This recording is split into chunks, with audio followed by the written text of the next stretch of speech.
Hello friends, അപ്പോൾ ഇന്ന് നമ്മൾ കഴിഞ്ഞ ദിവസം മൂന്നാറിൽ നിന്ന് വാങ്ങിച്ച ആ ഫ്രഷ് സ്ട്രോബെറിയില്ലേ, അതൊന്ന് ചെറുതായിട്ട് സ്ട്രോബെറി മിൽക്ക് ഷേക്ക് ആക്കാന്നുള്ള ഒരു പ്ലാനിലാണ് കേട്ടോ. സാധാരണ നമുക്ക് കടകളിലെല്ലാം കിട്ടും. ആ കിട്ടുന്നത് നമുക്ക് ഫസ്റ്റ് ക്വാളിറ്റി ആണോ നമുക്ക് ഐഡന്റിഫൈ ചെയ്യാൻ പറ്റത്തില്ല. കാരണം ഇത് കേടാവാതിരിക്കാനുള്ള കാര്യങ്ങളെല്ലാം അവർ ചെയ്തിട്ടായിരിക്കും ഇത് പാക്ക് ചെയ്ത് നമ്മുടെ കടകളിൽ എത്തുന്നത്. എന്തായാലും നമ്മുടെ കയ്യിരിക്കുന്ന ഈ സ്ട്രോബെറി ഫസ്റ്റ് ക്വാളിറ്റി ആണ് കേട്ടോ. ഞാൻ മൂന്നാറ് പോയപ്പോൾ ആ ചേച്ചി ഇത് പിച്ചി തരുന്നതിന്റെ വീഡിയോ ഞാൻ എടുത്തിട്ടുണ്ടായിരുന്നു. ഡയറക്റ്റ് തന്നെ ആ തോട്ടത്തിൽ പോയി പാക്കറ്റ്സ് എടുത്തുകൊണ്ട് പോയി അത് പിച്ചി നമുക്ക് അന്നേരം തന്നെ കൈ തരുവാണ്. അകത്ത് കൊണ്ടുപോയി വേറെ പാക്കിങ്ങും കാര്യങ്ങളും ഒന്നുമില്ല. അപ്പം തന്നെ നമ്മുടെ കയ്യിൽ ഇങ്ങനെ ഹാൻഡ് ഓവർ ചെയ്യും.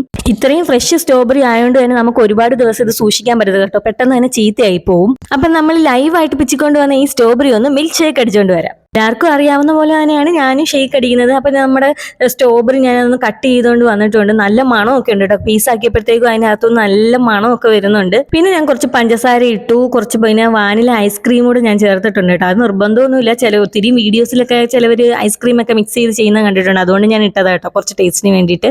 പിന്നെ നമ്മുടെ മിൽക്ക് ഷേക്കിന് വേണ്ടിയിട്ടുള്ള പാലും ആഡ് ചെയ്തു. ഒന്ന് ജസ്റ്റ് ഒന്ന് അടിച്ചെടുത്തുകൊണ്ട് വരാമെന്ന് കരുതി. കടയിൽ നിന്ന് വാങ്ങിക്കുന്ന സ്ട്രോബെറിയും നമ്മൾ നേരിട്ട് പോയി പിച്ചിയ സ്ട്രോബെറിയും തമ്മിൽ വലിയ വ്യത്യാസമൊന്നും കാണത്തില്ല. പിന്നെ ഇത്രയും ഫ്രഷ് സാധനം, അത് നമ്മൾ നേരിട്ട് പോയി പിച്ചിക്കൊണ്ട് വന്ന സാധനം കൈ കിട്ടുമ്പോൾ നമ്മൾ എങ്ങനെ മിൽക്ക് ഷേക്ക് അടിക്കാതിരിക്കുന്നത്.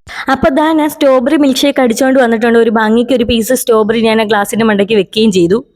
ഇനി ഞാനൊന്ന് കുടിച്ചു നോക്കി. സൂപ്പർ ടേസ്റ്റ് ആണ്. വേറെ എക്സ്ട്രാ കളറോ കാര്യങ്ങളോ ഒന്നും ഞാൻ ഇതിനകത്ത് ആഡ് ചെയ്തില്ല.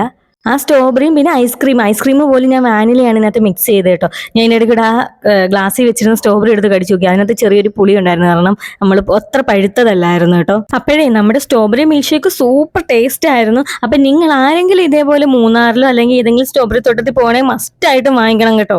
അപ്പം എല്ലാവരും നമ്മുടെ ചാനൽ ഒന്ന് സബ്സ്ക്രൈബ് ചെയ്ത് സപ്പോർട്ട് ചെയ്യണേ.